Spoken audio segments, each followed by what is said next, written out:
Hello, everyone, and welcome back to Fans of Fandom, The Dark Ages of DC. We are continuing our deep dive into the second act of the iconic Superman arc of all time, perhaps. Yes, I'm saying it. Say it. Funeral for a Friend, also known as World Without a Superman. I'm Dr. Eric Wesselmann. I'm a psychology professor at Illinois State University and full-time nerd. Allow me to introduce my partner in crime here, my co-host in all things Superman nerdy, Mr. Yes. Dandridge Jr. Hello. I'm Victor Dandridge, lovingly called the hardest working man in comics. I'm a phenomenological narratologist through my imprint, You Create Comics, as well as a self-publishing comic creator through Vantage and House Productions, the best independent comic creation ever to exist. Like, I'm just gonna put it out there, no pressure at all. But no, I'm just feeling gusto. So yeah, I'm just gonna say that if you haven't read anything from VIP, change yourself. Change yourself. That's it. That's it. Right. Pause it. Pause this right now. Go do that, and then come back. No. You can finish this. You can finish this. Trust me. Like, you're gonna, like, after we're done talking, you're gonna need VIP in your life. You're gonna want the VIP treatment. So just keep going. Just keep going. Excellent. Love it. Love it. The VIP treatment. Yes. And joining us again is our special guest, Brittani Oliver Sillas Navarro. Brittani, please tell us a little bit about what you do. Sure. Dr. Brittani Oliver Sillas Navarro. I'm a grief and loss researcher and expert. I work with transitional age youth, so 16 and 25, and I'm happy to be here to nerd/geek out. Excellent. Always pleasure to have you along. The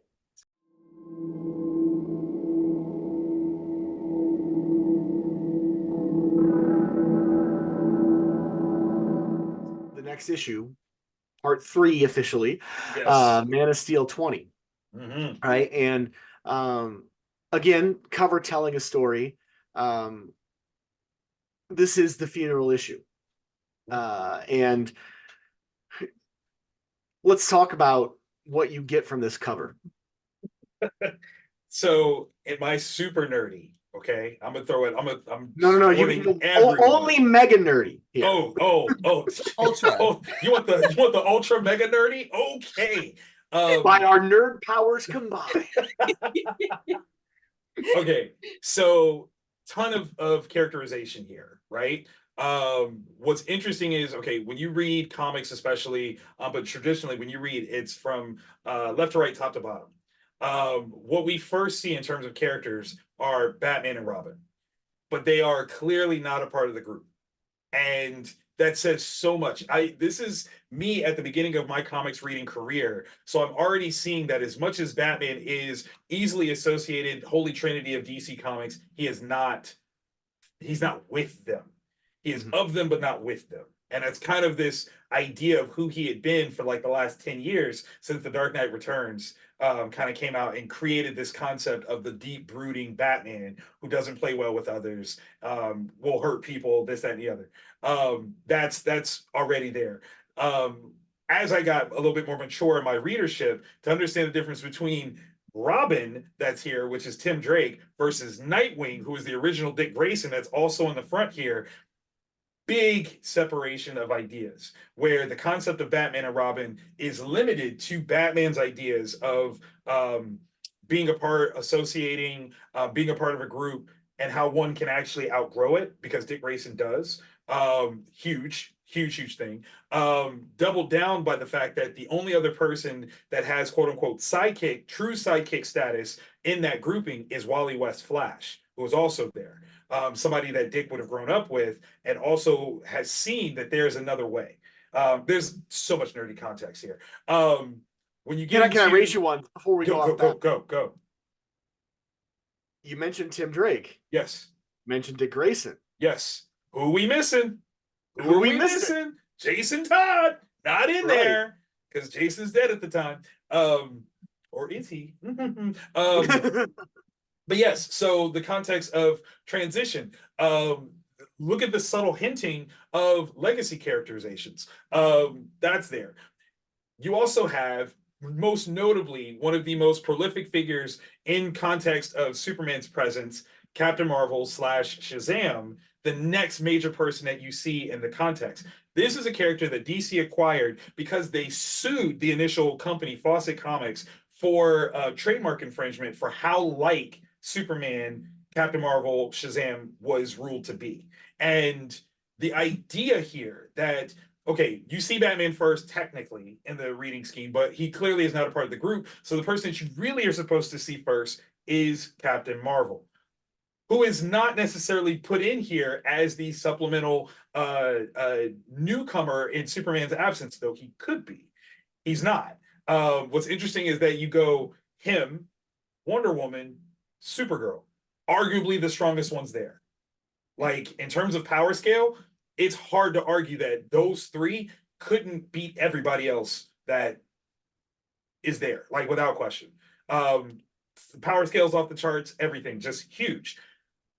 You've got characters that, again, not necessarily popular, but recognizable if you're a fan. You see the back of Mr. Miracle. That's a huge piece right there. The idea that you can recognize this fourth world character created by Jack Kirby, not nearly as old as some of the other characters in the DC pantheon or mythos here, but you clearly recognize him. Same thing with Fire. Again, you recognize her because you've been a fan. You've read the series before, so you know who she is. Mr. Miracle wasn't there. The idea that you're only seeing him from behind, it is a welcoming statement of this is about exploration. This is, you're supposed to take the time to find out who all these people are. Like, that is, it's all of that. There's so much history, context in this image because there's so many things that you either know or have to find out to understand who everybody is. And it's brilliant, absolutely brilliant. I'm sorry, I was geeking. I had to reel that back. I had to capture that and bring it back in. Okay, yeah, no, I'm good now. Why Bibbo? Why is Bibbo there? I mean, this event never happened, right? I don't know. We talked about this. We've Yeah. got images that people will create that are emotionally resonant but not literal to the story, right? Why not Lois? Right. Why not Jimmy? Why Yeah. not? I have no idea why Bibbo. I have no idea. I just don't feel like it. What purpose do you think it would serve to have either of those, Bibbo or Lois? For me, I would say that there's a closer argument that this collection of heroes knows who they are and their association with Superman. Bibbo is so very Metropolis based and so very Superman centric character that I don't think he interacted with anybody else outside of this storyline and the bare basics of what he did. Like, not much there at all. So him being there is a Superman thing. Yeah. Yeah. Just, it was a riff, I think. Yeah, I don't know either. Right? I mean, you've got Guardian, who is another one that's Metropolis centric, but would have potentially interacted with all the others. Yeah. I wonder if it just creates more distance from the normals to more powerful people. Oh, that's interesting. Do you know what I mean? Like, if Nightwing was on the same side as Bibbo, Hal, and Guardian, I would absolutely see exactly what you're saying. Like, because even Batman and Robin are away. Right. So here are the actual people. That's a good question. That's a good one. That's a Yay! I did it. Ooh, yeah, no, that's a good one. Yeah, so the Nightwing and the Bibbo are the two in that circle who are not. So Nightwing, Guardian too, I guess. Right. Because Guardian and Nightwing are both supers in that they're superheroes. Right. But they are not metahumans. Not necessarily empowered. No. Yeah. And I would even go as far as to say Hal Jordan doesn't count as empowered. He's not a metahuman. He's got a tool that does it, but you take the ring off, he is just a regular person. No, okay. Yeah. Yeah, that's also a good point. So, yeah. Damn. I don't know. The people on the forefront, they're the most important because they're the most powerful. Almost. I mean, but at the same time, like, in terms of iconography, the more powerful an image is, the less of it you actually have to show. Hmm. So it's almost suggesting that like fire is more iconic than Wonder Woman, because if you had like, you have to know that that's fire to know that that's fire. Mhm. There is like, you could show that to somebody now and be like, a weird coloring of poison ivy. Like I don't know. Like you have to know that that's fire. Like you just have to. Whereas almost everybody else, it tells you enough that that's who it is. Mhm. Aquaman, maybe you'd also be like, I don't know who Blondie with the weird scales are. I like, you have to know who he This is is. way before Jason Momoa. This is way before, you're like, no. Aquaman is Samoan. No, he wasn't. Not at all. But I mean, even to a point like Nightwing, his costume as it is here is so far removed from what modern readership audiences would recognize that they might not know that that's who that is. Well, and don't you also find it interesting from like, I mean, we've been doing this for a couple times. The amount of people that are present have reduced. So at the beginning, you have this like huge train of people carrying the casket, and then, or even like walking into the darkness, right? And now it's just gotten smaller and smaller and smaller. And for what reason? So yeah, it's an interesting question because the earlier image that you're referring to was the promotional poster, Yeah. right? And then that was then referenced in one of the more recent comic book homages for the anniversary. You've got this, and we'll have a couple other images that channel that. So, but yeah, I think that okay. So trying to contrast those two, right? The one with all of the people is almost like this enormity, right? Perhaps Yeah. space. Yeah, Right. there you go. Yeah. So there could be a space issue here, but there could also be perhaps an emotional, almost intimacy. Again, I don't know what Bogdanov, et cetera's decision making process was going on here, but I mean they're all looking down, right? If we think about, well, again, whether in a culture where we're reading left to right or right to left, it's all generally I think always top to bottom, right? So our eyes are drawn to the text, the what they're all looking at, right? And that's the memorial plaque. Okay, I'm gonna throw one out here. Please It's a do. crazy one. Out of this grouping of heroes, only 3 were there when he died. Oh, snap. Yeah, only 3 of them were there. And technically, when I say 3, I actually mean 2. Yep. One was out of the fight. Fire wasn't there when Superman dies. Right. Well, and neither was actually Supergirl. Well, she had gotten knocked into a Right. protoplasmic state, which is fair. Like she Yeah, tried, she tried, she tried. You know, and then Guardian obviously shows up to try to revive him, but like everyone else wasn't there. Yeah, you're right. And even to the point where everyone else wasn't a part of the Justice League in consideration. So another very interesting point, because all of them had been members of the Justice League, aside from Nightwing at this time, but none of them were there when Superman needed them. Yeah. Mm, Damn.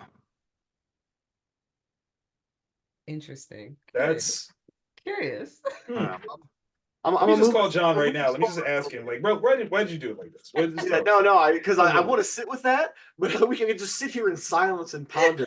We'll put a pin in that because I'm sure it'll come up again. But I really want to percolate on that. There's so much going on there. Yeah. But to move it away from the cover to the actual story, two characters who were there but are not on the cover. You know, we've hit this before. Where this is where it becomes more poignant. We've got Jimmy, right? And he, you know, we've talked about how he took the iconic picture that showed up on Funeral for a Friend #1.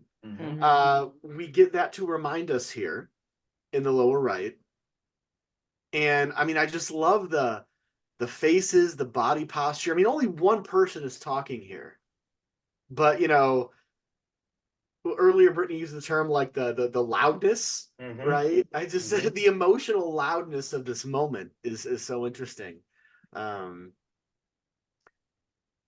love how you got Jimmy and Perry, and their body postures are almost a little similar.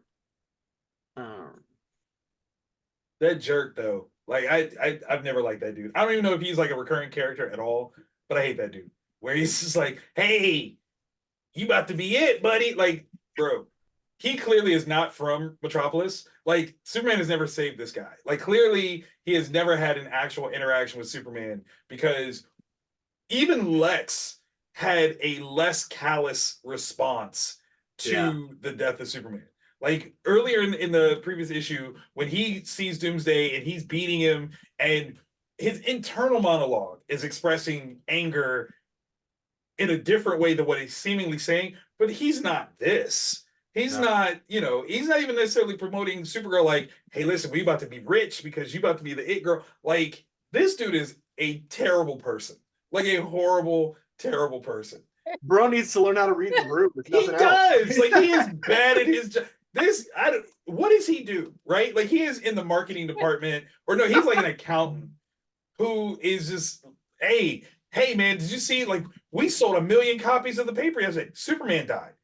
Oh, is that why? Like, that's what I get from him. Like, he is smarmy. Like, he leaves here and he sells used cars, like bad ones. Like, he's uncool. And I'm mad at him for wearing a pink shirt. With someone. Yeah. We have. It's true. It's true.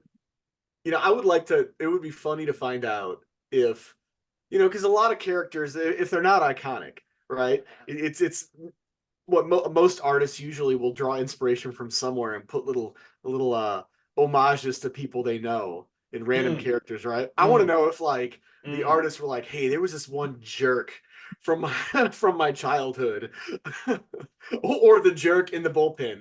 Oh my I'm gosh! gonna make this character his face. And he continues it on. I don't know if you have that as the next piece, but his vibe is just wrong, like completely wrong. I want somebody to fight him. I want Lois to fight him. Like, I think like that would make me feel better. Yeah. Dang, go in. Listen, no, okay. Do you have his next interaction on here, Eric? I don't think I have that next one in here. Let me just put it out here for the people that are watching, where Lois is clearly in a state of duress, staring at the phone. She has to put on airs for everyone else that there is hope for Clark to still be alive, knowing good and well that he is gone. Okay, like, we just talked about this whole idea of her balancing truth or sacrificing truth, and she's got to pretend in front of all these people like there is this inkling of hope that a call will come through and Clark is fine. And that's her man. Everybody knows that's her man. Okay, cool. Jerk boy over here wants to be like, why is she acting like he's the last man on Earth? Because he is, okay? He is the last man. He was the last son of Krypton. I tell you that, okay? But you don't know that. You don't know how. And for everyone that's watching, please be aware that you could be inadvertently, accidentally, but completely stepping on someone's feelings by not having any care or context of what they are going through. This is a clear showcase of a woman whose pain is deeper than anybody else in the room could recognize. Anybody. Like, they're like, oh yeah, you're sad because of Superman? I get it. Yeah, me too. She's like, no, I lost everything. My man. Okay? Like, he was my other half. Like, he found in me the sole other person other than his damn parents that he was probably the most honest with. And that is something that we all hope for our soulmates, our special person, whatever. This is proven that other people didn't even know that this was two different guys. But she knows it. She's got to deal with the fact that he died in her hands. Like, and she couldn't even, like, there's a moment in the death scene where Superman and her embrace. And I've always had this inkling that Jimmy saw it and was like, what the hell? You can't be kissing on Superman. I'm going to tell Clark. Like, that she couldn't even be her full self and loving him as he died, because no Right. one is supposed to know that he is her guy. And this dude, what's Lane's problem? And it's like, well, it's not just Superman. She's upset about Dan. She's engaged to Clark Kent. And he's still missing. She seems to be taking it pretty hard. Yeah, but she doesn't have to act like he was the last man in the universe. Two-piece him up right now because he deserves it. Yeah. So just stepping all over her grief, all because he doesn't know. And I'm not even allowing for the fact that he doesn't know to absolve him of any aspect, because this right here, this level of lack of tact is unwarranted. Period. Like, completely. Especially as someone just very politely informed him, her fiance is missing. He's missing. That's why. Oh, Yeah. well, he ain't got to act like, okay, you know what? You don't come outside. Don't come outside. It's not safe for you out here. It's not even technically safe for you inside, but definitely don't come outside. Okay. I will put all my holiness down and we're gonna run some hands. I need a solid 54 seconds of some hands with you. You talking to me like this. Yeah, not 53. No, not 53. So 50. people watching, please 50. comment below if you Whoa. want Victor to go off on somebody that you I'm know, just because he can. it's true. It's true. It's true. But I'm just like that dude. Like I hate him like I hate the little girl from Finding Nemo. Like, this is a true villain, okay? This is a true villain. Forget Doomsday, forget Lex, that dude. Biggest villain in Metropolis. Okay? Yeah, no, it's I love that. And although I didn't have that next moment as you were talking it, I put it up on the screen because I had the next beat, right? So this was one of the other workers in the women in the background who said, yeah, he was the last one for her. But I mean, although I'm with you, they shouldn't even have to say that. She didn't have to say that. So, but let's move to Lois actually then. So I've got this picture, which again, I just feel like is just compositionally amazing. Like you don't even necessarily know that it's her. Like you do, but you don't, right? So there's nothing in her particular silhouette or nothing that would tell you. It's just someone in a cloak. I mean, you know, but you have, I suppose, the fact that she's there in a place where previous readers would know she often waits for him, right? And then you have the dialogue that presumably it isn't anybody other than Lois, but you've just got the cloak. You don't even see her. The rain, the funeral cortege knows with the sound effects down there. I can't remember what the official comics term is, but I don't know. Brittany, what do you get from this scene here? Brittany's still gone from my rant. I'm sorry. Sorry. The Finding Nemo comment, I'm like, I was crying. I'm like trying to get it together. You know that little girl a villain, okay? You know that little girl a villain. I'm sorry. Sorry. You have to go first. Okay, Victor, you first. Okay. I'm sorry. Okay, so with this page, I think the other thing that makes it so profound is again the iconic nature of where she is. There is you have to have a familiarity to know everything about this, right?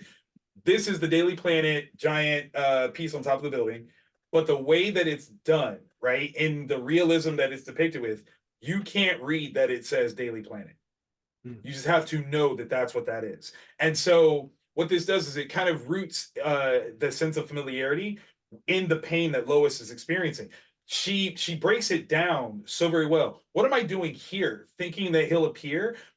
That is your key context of what she is doing. She is on autopilot, not even actively thinking about where she's going, what she's doing, and why she's even here. She knows, like she has full conceptual understanding that Superman is gone, Clark is gone, he's not showing up, but there is a comfort that she is automatically moving with, trying to find a space of solace. She's gone to Clark's apartment looking for it. She's gone to work looking for it. She's gone to this special place that only her and Superman really know about or have access to in any regular place, trying to find what her path of comfort is going to be.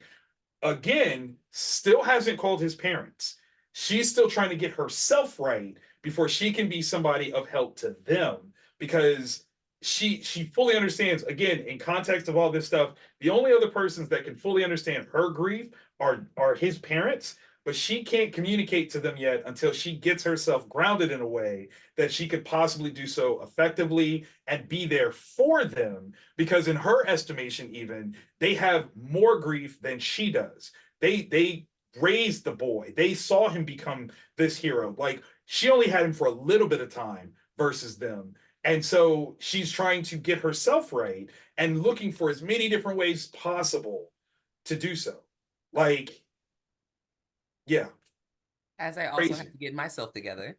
Uh, I think in the psychological term, you would think about like disassociation, right? Mhm, mhm, Like, so we think that something that I might know, that I do know, but I can't process or understand in this moment, mhm, or want to understand. And I really want to go away from this idea of like 5 stages and it being denial, Mhm, because I mhm. don't necessarily think it's that. Um, I think it's more or less this incongruence, between understanding what I want to be true and what I know to be true. mhm, Um, and it adds this other layer of sympathy, I think, for readers. Um, because you can look at this and say, I mean, she's an idiot. Like, girl, get it together. mhm, You can look at it and kind of like what you were talking about, Eric, earlier, just building empathy. You can look at it and dismiss this experience, or you can look at it and be like, wow, she's really going through it. mhm, So it's learning opportunities for young people and old people when they're reading something like this, because what's on the page seems obvious, but when you're actually experiencing it, it's mhm, not obvious. And so I do think that this scene is helpful. mhm. I do want to throw in, for anyone that's just seeing this image and hasn't read the full book, and seen the full page, um, contextually, what she's saying at the end is not a statement of self-harm. Um, she is literally saying that she is going to catch up to the funeral procession that is Mhm. happening on the streets below, just so that no one takes that phrasing out of context. It is not a self-harming sentiment at all. Not at all. Yeah, no, that's a great point. And then I guess we'll use that to move forward, because this going to the funeral or to follow a procession becomes another aspect Mhm, of this entire story. Um, she then eventually gets to the funeral cortege, mhm, and here is where we have this beautifully awful, for lack of a better description, double page spread, mhm, right? Which is perhaps the closest in story equivalent to that funeral poster that was then ripped on the cover that Victor showed earlier as well, right? So here is where they're actually following the procession, um, the rain, uh, the gloom, and then the crowd, right? I mean, there's we see there in the bottom right corner Jimmy and Lois, mhm, and then we of course have the superheroes that we recognize in the procession. Um, what we have here in the rest of the crowd, though, is they're in the front couple rows.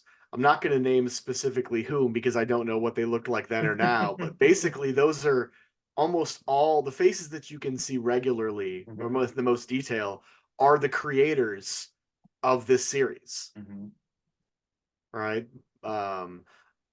So we've got the Simonsons, Bogdanov, just Carlin. I think they're all mhm. in there, and I'm not just making that up. That was something that I did see in a bonus on um, the Death of Superman, the 2018-ish Mhm. one, Yep. where they talked about how they put those themselves in there as sort of watching this event, in sort of a meta way, an event that they were writing, right?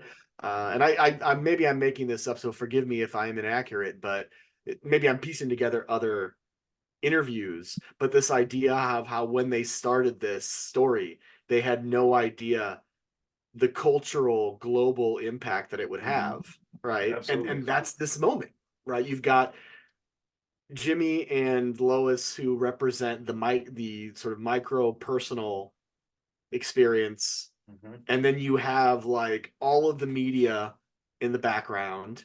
You have all of these heroes who interacted with Superman in different ways. Later on, we'll find out that they're behind the superheroes. There are public figures, political leaders, but that's what this moment is. This funeral is not for the people that knew him really well, aside from some of the Justice League members, right? This is the public facing mourning event, and that becomes attention. Have you ever done a, like, who all can you name? Have you ever done that? Not in this particular panel. I did it on the previous poster, but the similar idea, right? Yeah, go ahead. Yeah. So many different folks, from, again, the New Gods to Justice League members, Justice Society members, again, making the large statement of impact that, Superman has had on different people. I think, again, the biggest thing for me is counting the number of people who actually were in the fight versus the ones who were not.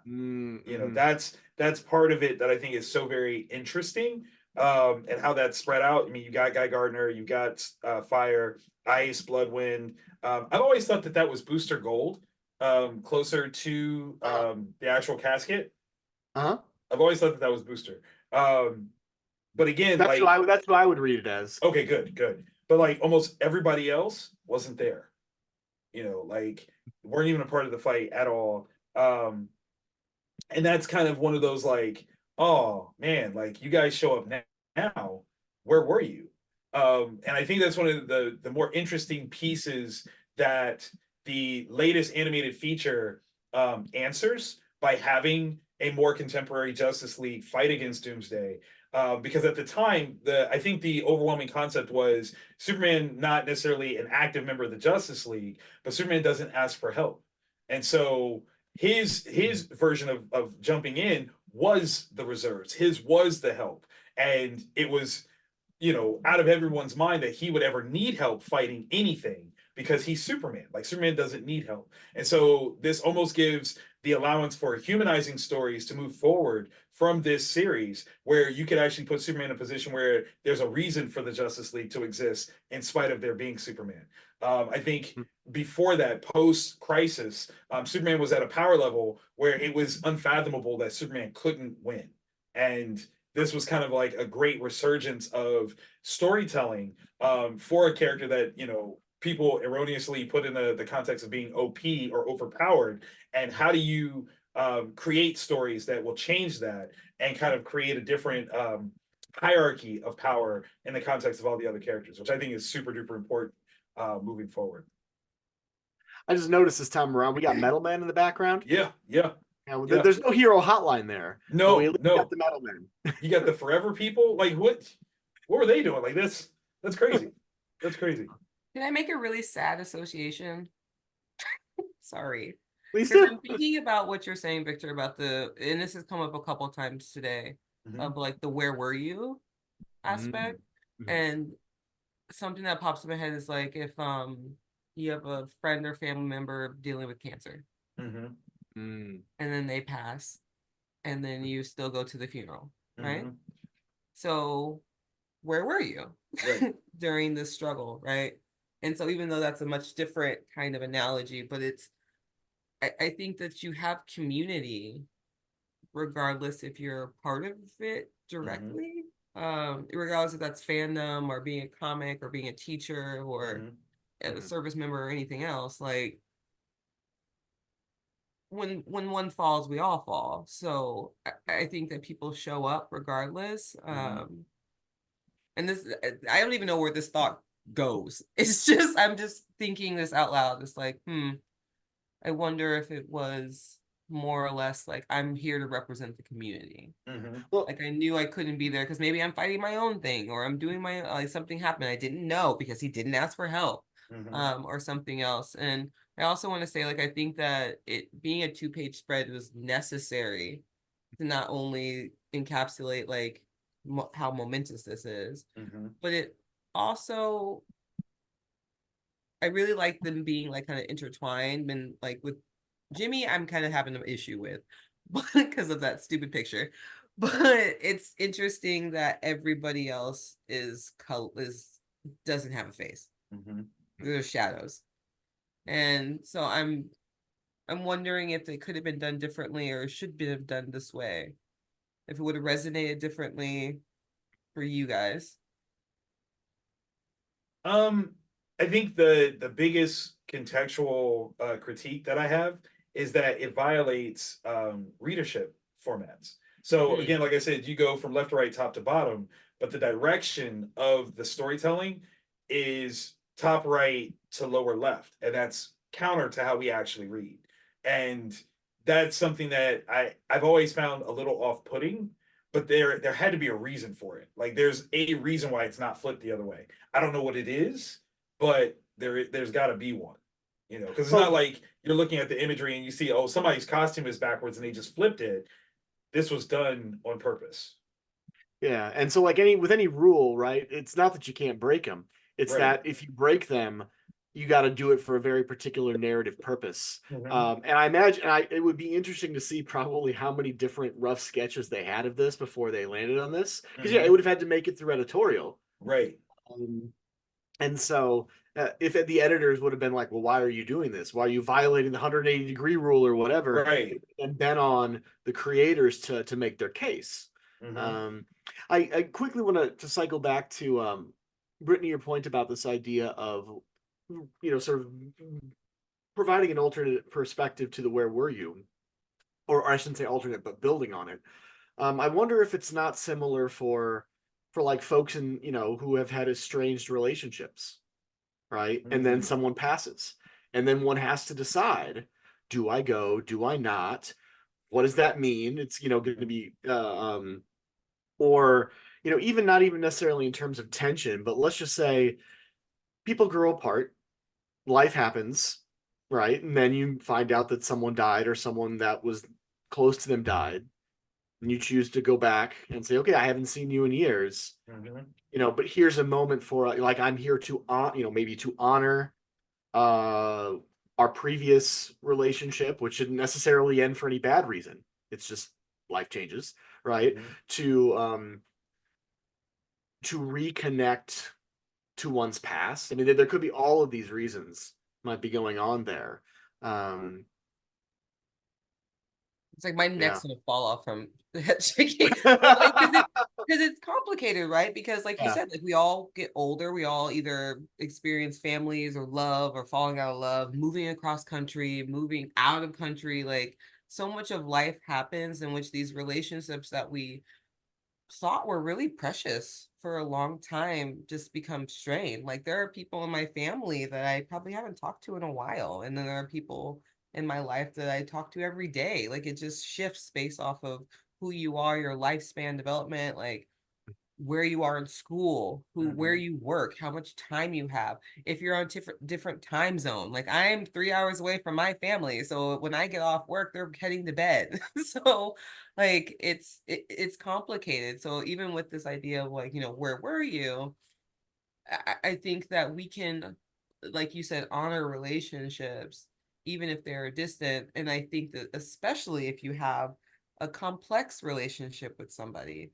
So Mhm. maybe you have a contentious relationship with your parent and they pass away.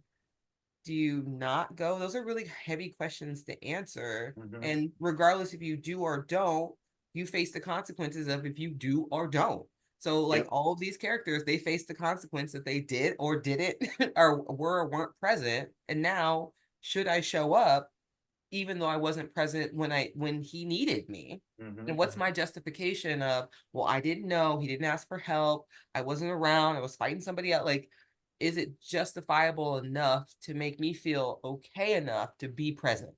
And especially Mhm. walking in formation, because they Right. could be, you know, off to the side just watching, but they're choosing Sure. to directly walk behind and represent themselves, even though they weren't a part of the actual fight that ended his life. Mhm. Oh, I love that point, Brittany, about being off to the side.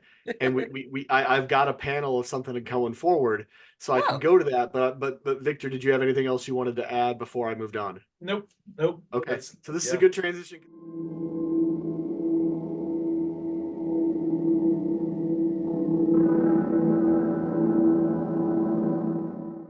so now we go into characters who are not part of the public facing, right? Because again, who's in that entourage? It's the heroes. It's the political figures, right? Perry White wasn't even in that entourage. I think he gave the ticket to Lois and Jimmy to even be in that crowd, right? So now we get some of these other characters, and this particular book, I believe, was written by Louise Simonson. Yes, this is Man of Steel, right? And I mean, as a group of Superman writers, they all tried to work together. They had their annual Superman summit, but Simonson, Louise, always talked about how important it was for her to build in this other cast of characters as being a world, and not just a world, but a world looking like the way the world does, having a diverse representation of people from different identity categories, different ages, things like that. And so here we happen to see the character of Keith, who we were introduced to. If you just picked up this series, right, your first introduction to Keith was in that first issue of Man of Steel, of Superman, Death of Superman series, right? He lives in an orphanage, and he's interacted with Superman in different times. And we learned recently, of course, he had thought that his birth mother, he had found her. And I think actually they do, in a few issues before all of this story, I think that we do. Oh no, actually, I'm sorry. I'm mixing my timelines here. Yeah, it's after. It's after where we actually do meet his birth mother. But his quest for his birth mother is something that is very important to his character. And so here he is, mourning Superman and thinking about all the times that Superman saved him and people he cared about. We also have this character of Teddy and his brother bullying him. Now, there was a couple issues that I don't remember if it was specifically these kids, but there was a 2-issue arc where Superman has to intervene, or is struggling to intervene in a domestic violence situation. Right. And so Carlin and all of these folks, one of the things, Dan Jurgens in particular, wanted to find situations where Superman couldn't solve the problem with his powers. Right. No punching. Right. And so Clark finds himself in a situation where it's someone who's living in his building. And he could hear all of that tension, but the spouse doesn't want to press charges. And so he's like, what do I do here? Right. And then that becomes a whole other story in of itself. But I think that is, if that's not the exact character, I think that's the storyline that's being homaged here. I think that is the character. Yeah. Okay. Yeah. No, I think you're spot on. I think even more so what's interesting is, again, this context of Superman and the way people are responding to him based on their interactions. The bully brother is like, oh, it's Superman's fault that dad's not around. Clearly exhibiting the same behavior that Superman felt the need to interject on. So you can almost say, like, he still hasn't learned the lesson yet. There's still time and space for him to learn this lesson. And what's really heartbreaking is, in the absence of Superman, no one is there to teach him. He doesn't get his just deserves here. He gets away with treating his brother so traumatically. He gets away with it because no adult stops him. Keith is not in a position to address him. As best he can do is make Teddy feel better with a sense of compassion. So this again is kind of showcasing that a world without, what is a world without Superman? It's darker. It's definitely darker. I just think about introducing younger characters allows for an opportunity not to just look up to somebody, but to be somebody. Yes. To feel seen. And I'm also just thinking about all of the stories.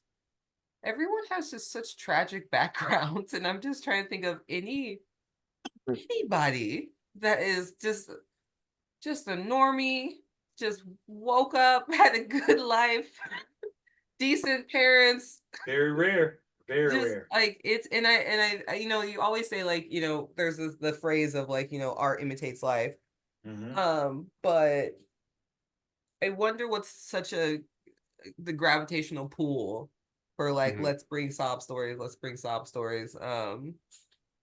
Is it to just build empathy? Is it to connect with readers?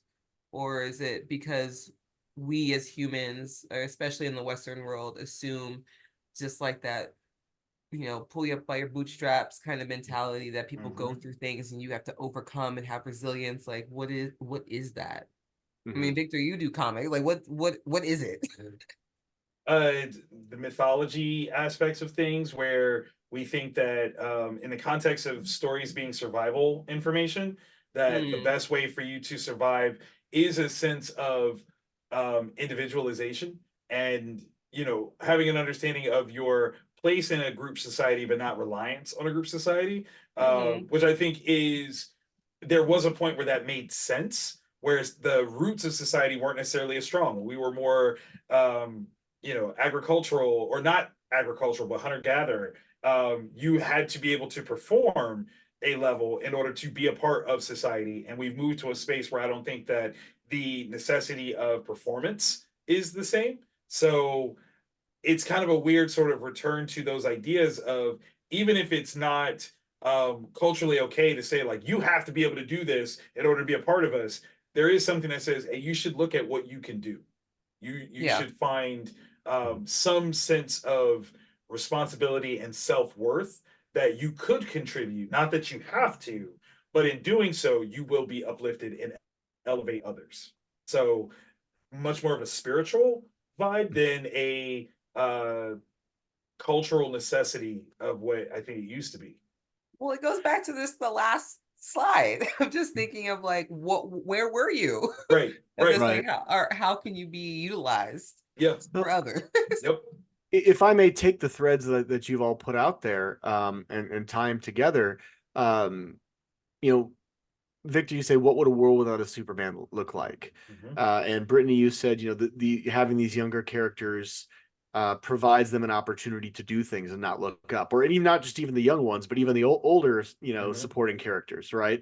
Um, and then to Victor's last point about doing things, right, giving the opportunity for action in this world without a Superman, everybody in Metropolis and perhaps beyond has to step up and to fill that void in whatever way they can, whatever their strengths are, right? And so whether it's Supergirl using her unique powers, or Keith being able to show compassion to another kid who comes from different experiences, but you know, this is what I can do.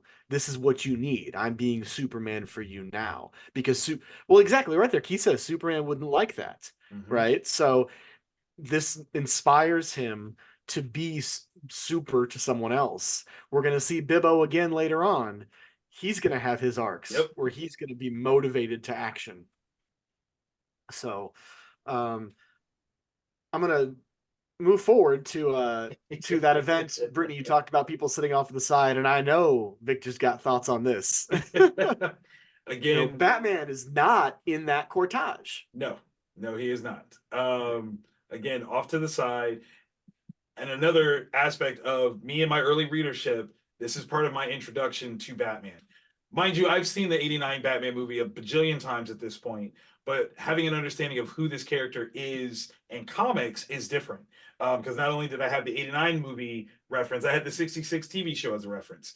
This guy is closer to the 89 reference than the 66 show. So if you're like, you know, bat shark repellent, this ain't that guy. Okay. Not at all. The context of this is interesting though, because there is a political aspect to the death of Superman, or this funeral. There are political figures that are at the funeral. In fact, we see later on that like Bill Clinton and Hillary Clinton are there to give like a eulogy address. There are other you know, state officials from other countries, even foreign heads of state, whatever. And this guy is looking at one of the, you know, foreign heads of state as a corrupt, despotic like figure. Like this guy is a problem, and this is his opportunity to take out this guy, and he's aiming to take advantage of it. It's people's liberation. Like, this guy is bad. There are no innocent people that would harbor this guy. And Batman literally catches him in the act of getting ready to unleash a grenade. So, potentially speaking, this guy's a suicide bomber, aiming to take out a political figure, and gets caught by Batman. And the presence of Batman, the essence of Batman on display here is that he is more terrifying than killing yourself.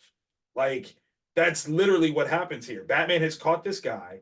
Mind you, like, the guy drops the grenade. Like, I think, for all intents and purposes, like, it could still go off. Like, I think the pin is still in it, but like, he just yanks this guy up. Like, the guy is like looking around, like, haha, I'm about to do this. Doesn't see the thread dropping down from over top of him, and Batman one-handedly yanks him up into the air. Batman's hanging from a rooftop like a gargoyle, and is like, you're gonna hurt all these people? Like, you're gonna do a grenade here? Like, that's what you think is gonna do anything? Okay. I tell you what, in my sense of grief, I'm gonna do like Superman would. Okay, because like in my town in Gotham, I would drop you. Okay, I'm gonna tell you that right now. Like, you will walk with a limp for what little remains of your life while you bleed out, because I'm just gonna drop you. And that's kind of the essence. Like, this is the thing. Like, for hardcore Batman fans and those folks that are like, oh, Batman doesn't kill, y'all need to read more books. Yes, he did. He definitely killed people. In the '89 Batman, he tries to kill Joker multiple times. So let's not get into the Batman wouldn't do that. Yes, he would. But in this essence, he is trying to emulate, like you said, Eric, what would Superman do? Superman would try to assist him in realizing the error of his ways as painlessly as possible. For now, this is a moment where I'm gonna let it slide for now. But I mean, let's be honest. If Batman comes back and that dude is still hanging there, no, Batman's probably gonna hurt him.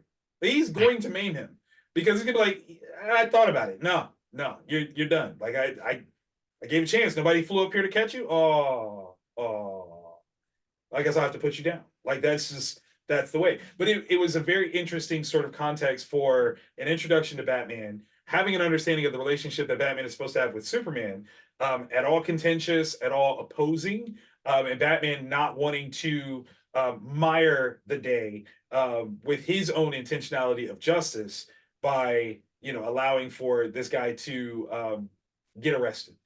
Notice that he doesn't speak to the political aspect of what the guy is arguing. Doesn't speak to that at all. He literally just goes, your grenade could have hurt innocent people, and that's why I'm gonna hurt you. Or I would have hurt you. Example of seeing this, because I love how you talk about your point of reference for Batman at that time, right? Was the '89, because that was the one that existed. Right? Maybe we had Batman Returns at this point. Might still same universe. Kills people a lot. Yes, he does. Like in the opening scene of the Gotham Halloween party, he pulls the pins on the grenade and knocks the dude. And but that dude blew up. Like, that dude died. He blew up. I read this now in the context of Batman Begins, and when he drops that dude, and all I hear is "Swear to me." Absolutely. From this night, I'm counting on it. I won't die from here. He's like, I know. And he drops you. Like, wait, what? You're like, yeah. I'm that person. I will hurt you for justice. Well, and this did, so if I remember correctly, I think you got the book there handy. I feel like they reference Quard there, right? Which is a Middle Eastern country in this. Kanad. Kanad is the Kanad, Kanad. Yes. Thank you. Yes, yeah. So that's being referenced there, and this is 92 again, 93, right? Desert Storm. Yep, is going on. Yes. So, or at least the aftermath of. So this would be on readers of multiple ages' minds. Just the idea of Middle Eastern tension, right? And so, but yeah, I think it is interesting. You're right that he doesn't touch on the politics of it. No. He's just like, I don't care about it. Well, not I don't care, but he's like, that's not where we're at right now. Like if you almost wonder if the guy was using a gun, and he was just going to assassinate just that person, would Batman have intervened? The fact that he was going to use a grenade and hurt potentially other people is what Batman addresses. He's like, you know, the guy says, like, I'm a patriot, I'm fighting oppression. He's like, innocent people would be hurt in a bombing. Now, if he just went one-on-one, Batman might have let it slide. He might be like, yeah, now that dude is bad. Okay, one-on-one, you get it. That's justice. But because there was the opportunity for innocent people who have nothing to do with this conflict to be hurt, now I got to get you. Well, It's such a... Oh, I'm sorry. No, I was like, and that's the saying the quiet thing out loud. Like, you don't have to directly say, this is a political statement. Right. But we have from music like Dixie Chicks and even Childish Gambino with This Is America. Like, like you're going to have art forms that are going to say the thing, like regardless if it's indirect or direct. And so I think that the idea of one versus many is, do we harm a lot of people, aka war, or is something like something in-house where it's just, you know, crime in Detroit or something? I don't know, but like, is that different than something bigger? It's a real question. Not meant for Batman to answer, I suppose, but you know, I think it's interesting that they put that in there, because out of all justifications to have Batman jump into action, this is a very interesting one because it's rooted in such a bigger conversation than what the moment is. And I don't think they ever come back to it. You know, it's not like, you know, Kanad is a reference point, and you know, all of a sudden Kanad is going into war because Superman's not there to keep it. Like, that's not part of the context of anything here. It's just that here's a political figure that this guy, you know, wants to take out, and his methodology for trying to take advantage of this guy's vulnerability gets Batman pissed off. And it's a way to kind of just showcase Batman being mad. And I think it's very interesting because we get another aspect of intervention or interaction later, but for a far less, we'll say, complex situation. Is a very simple situation that causes another hero to interact in the same way, but very, very simple. It is, hey, don't do that. You know, there's no justification for you. You can't be like, well, I'm this and you don't understand. It's not that at all. And I don't know if you got that in there, but I just want to say that there is a juxtaposition between this interaction of a sideline character and another interaction of a sideline character. Well, and then this also displays this idea that you can go towards self-actualization or go towards growth, or just emotional IQ. So you're going through this loss, and how I'm lose, or how I've lost somebody, how I'm grieving, has then turned into me understanding that, oh, I can be a better person. And that does happen often, especially when you lose somebody that you look up to or someone you idolize. So I just think for like the psychological perspective part of it, the nerd part of it, that there's an opportunity to have some self-reflection of how do I want to, not only what do we do in a world without Superman, but like, how do I want to show up in a world without him? Actually, so the moment that Victor was saying this comes back into that other sideline that Victor was mentioning here, and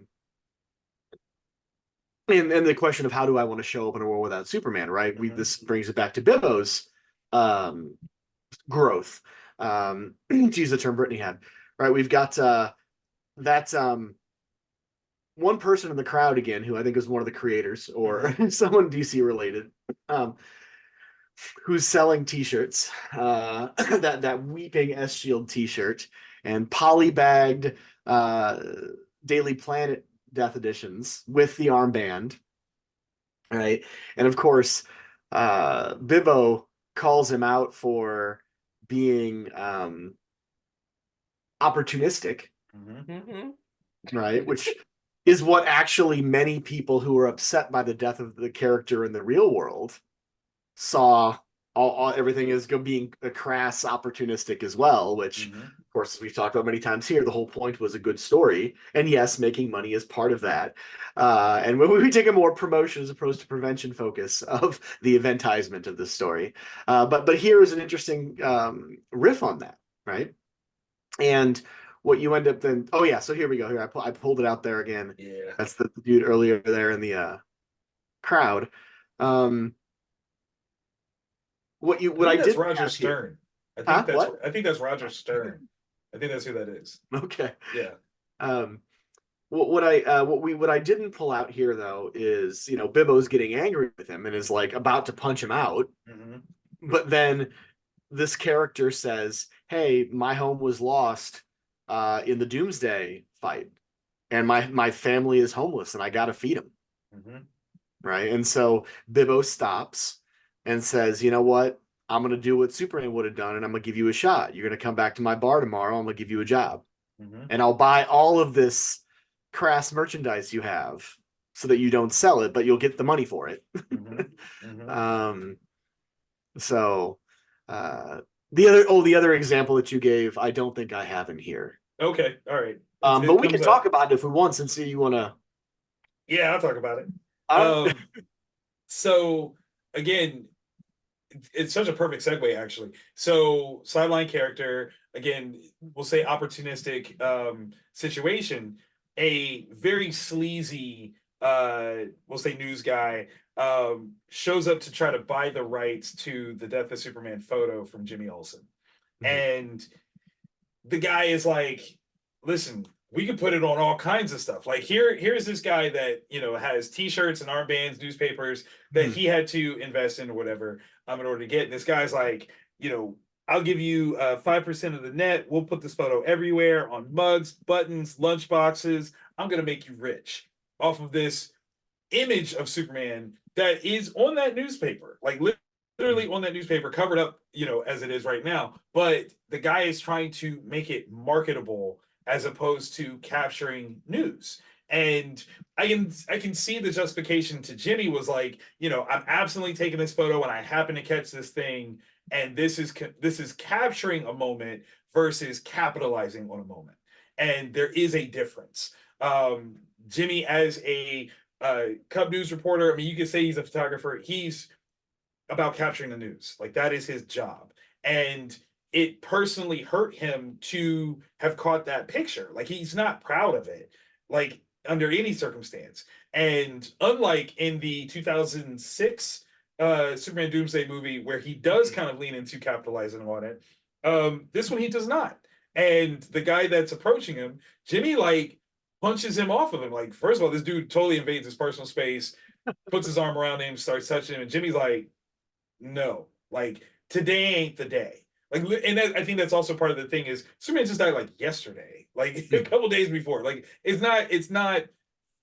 fresh. Now's not the time for sure, but certainly not in this very sleazy sort of way that this guy approaches him at the funeral in front of God and everybody. Like, there's no decorum, there's no etiquette at all. This guy is just seizing an opportunity, and it's gross. Um, literally Jimmy pops him off. Guy's got some henchmen with him, and one or two of them go to pull their pistols out, like they're gonna intimidate Jimmy. And jumping to the rescue is Robin, Tim Drake ah, Robin, and he lands upon them with a very simple situation. It's not about political intrigue. Presumably the reason why Robin jumps in is because these guys were pulling out guns. That's not safe. Like under any circumstance, that is not safe in this regard. And it's not about a conversation in that like there's no justification for it. And so they jump in right quick fast, boom. This does kind of blow up a little bit more where other people notice that these guys have guns and they respond in the sense of, oh, I need to protect people. Superman's not here. How dare you pull a gun? Where's your respect? Pop, pop, pop. They throw some hands, and it requires the immediate interaction and intervention of Green Lantern and Wonder Woman to subdue the crowd. But again, in terms of jumping in, it wasn't a matter of a conversation like Batman has. It is call off your goons, because I like Robin clearly heard what happened. Like he heard the whole interaction, jumps in and is like, stop, or I'm gonna finish what Olsen started. Okay, like the Olsen already popped you in the mouth. I'm gonna do worse than that. Call off your boys. Okay, that's your warning. There's no justification. You can't be like, well, I was trying to talk to him and he hit me. Now I heard what you said, and you knew you was wrong for what you said. You were wrong for how you said it. Don't even come at me with that. Like, call off your dudes. This is your pass to walk away. Call them off, or else. And before dude gets to call him off, other people are like, did he pull a gun? Oh, well, hold up. Like, it's a very interesting, again, sort of showcase of Metropolis operating in the absence of Superman. How many of these people would have necessarily jumped at these guys if Superman was there? Chances are they wouldn't have had to. Superman would have came, took the guns, melted them, whatever. These are people that are now feeling the need to take more responsibility, but maybe not necessarily processing it the best way. They create a mob. That's not a good thing. It requires other heroes to have to intervene. That's not a good thing. One could almost argue that Robin is responsible. Hard to say. He might be, might not be. But again, the practice of these things, these people that are not from Metropolis, operating with their, typical gusto and seeing how that doesn't necessarily work in Metropolis is interesting. Mm-hmm. Anything you want to add, Brittany? Only thing I was gonna say, just to talk about what's on screen right now, just thinking about when we have these other sideline characters come in, I think it's really easy for us to love or hate someone, and to have a storyline of I'm doing this or I'm selling these items because I'm trying to feed my family, allows us to have some dissonance, being like, oh shoot, is this person a good or a bad guy? Do I want to believe they're a good or a bad guy? And it kind of allows for conversations, especially with you and let's say your friend group. You guys all read this comic, or you go to school on Monday or something. Is he bad? And then you get to think about, like, what are my morals? What are my values? Where do I bend? And so as much as it's just something that people can pretend is silly, as we've talked about before, and this dumb little characters in a book, like, it does really touch on, like, a lot of human experiences, human emotions, human norms, and what we believe to be good. Because I mean, the first introduction is, oh, he's this horrible human being, and then in capitalism is real, and then it shifts to, if I were in that position, what would I do? Would I think I have more dignity to do something different? Would I wait to wait 2 weeks to find some other job if something was in dire need now? Like, you don't know. And so, similar to what we've talked about before, about, like, these kind of episodes allow for an opportunity to understand, like, or potentially entertain what grief would look like for you in the future. It's also entertaining what humanity looks like to you in the future. Yeah, someone could be a good person but be doing a bad thing. They could be doing the bad thing for all the quote unquote right reasons.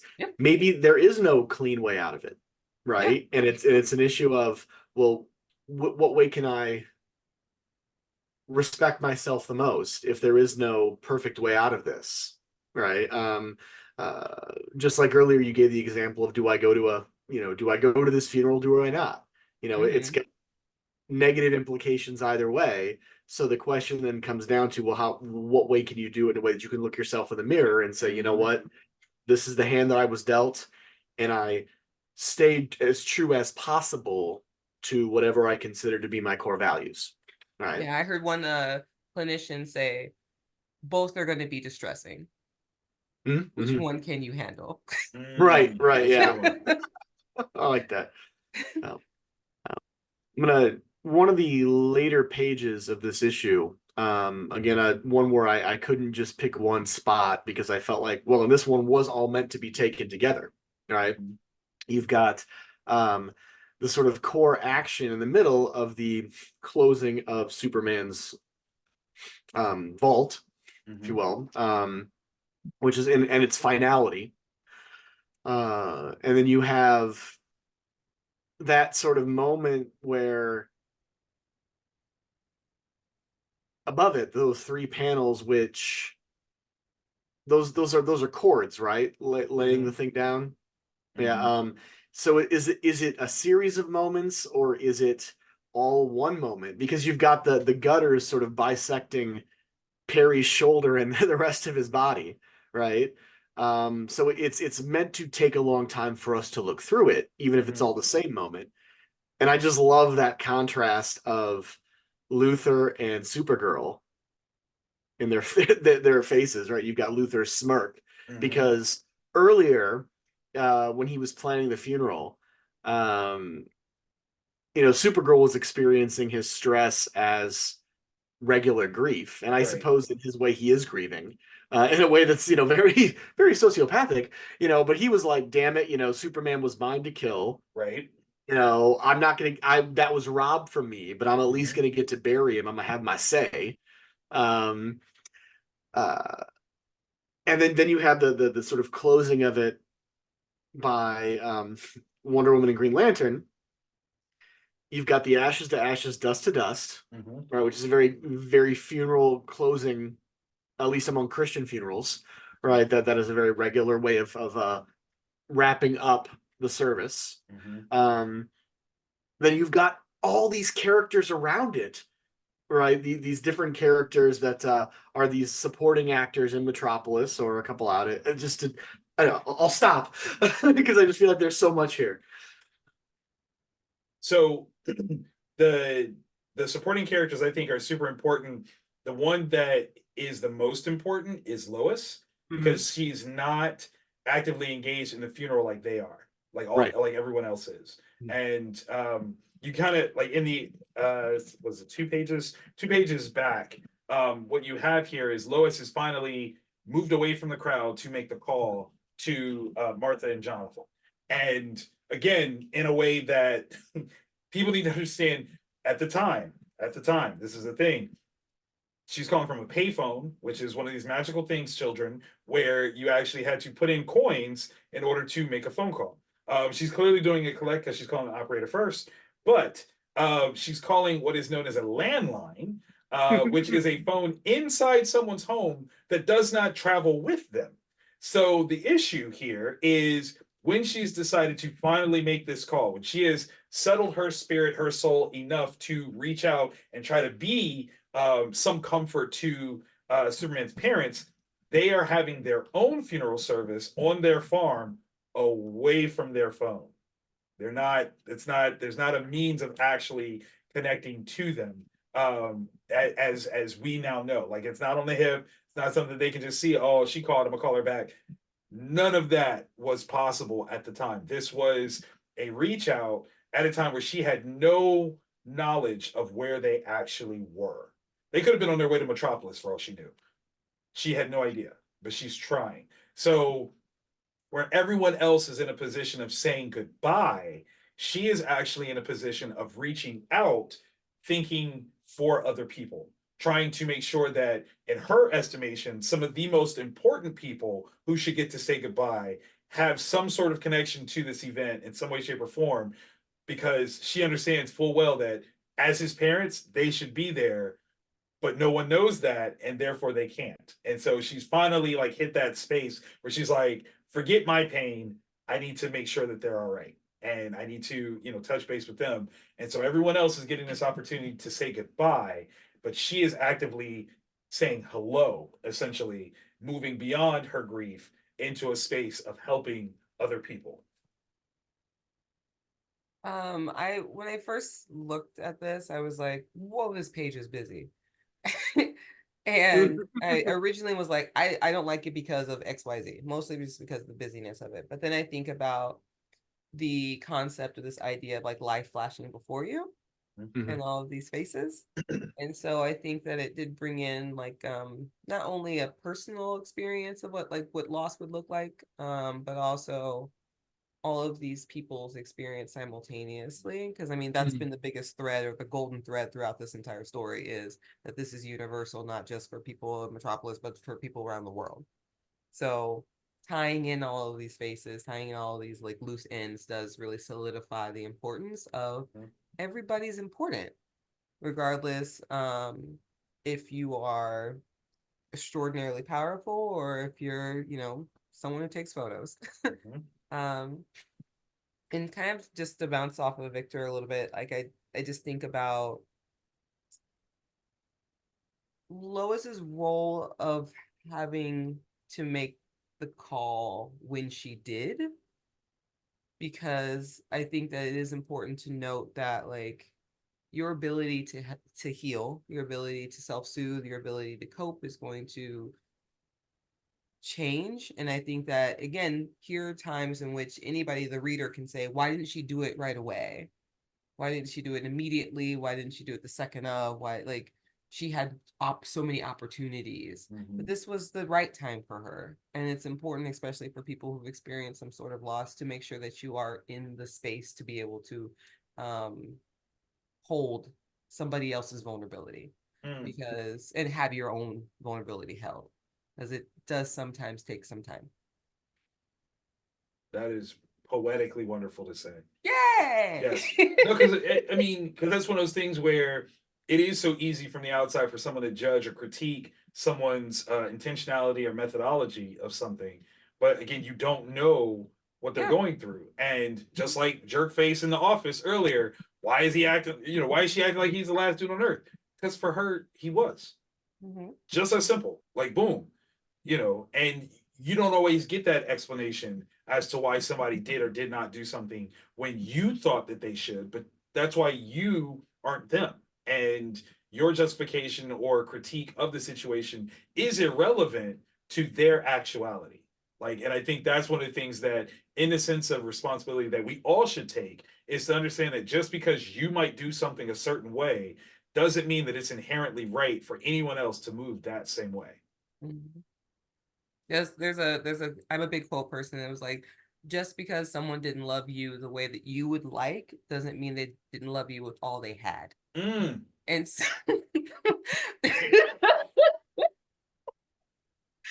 and so I think about that, like, even if I'm receiving that phone call from her, like, why didn't you say something sooner? Why couldn't you? Like, I'm thinking about like a rush to anger, or how easy it would be to have a rush to anger, being like, that's all she had. That's all she's got. It's all she could give in that moment. Yes. Well, And I think it's the end of. Oh, sorry, didn't mean to cut you off. Oh, no, I was just saying that's what makes the Kents so great, is their response to her. Yes. Yeah, and I don't think I have that picture in here, but that's the end of this issue, right? Where she eventually is able to connect with them. Yes. And they had just been talking themselves about what do they have left in life, right? They didn't expect to bury their son, so who is there? What is there for them to do? And when they do connect with her, they realize, yes, she's hurting just as much, if not more, or in a different way, right? It's not like a suffering Olympics, right? But it's very much a qualitatively different type of grief, right? And they had already in their minds built into their schemas that she was going to be part of the family, right? So emotionally, they just kind of shift and be like, all right, well, we still have a parental role here, in that regard, for our, more or less daughter-in-law. And so that then of course plays out further in future issues. But that is the way that this particular issue ends, with that connection that they do finally meet.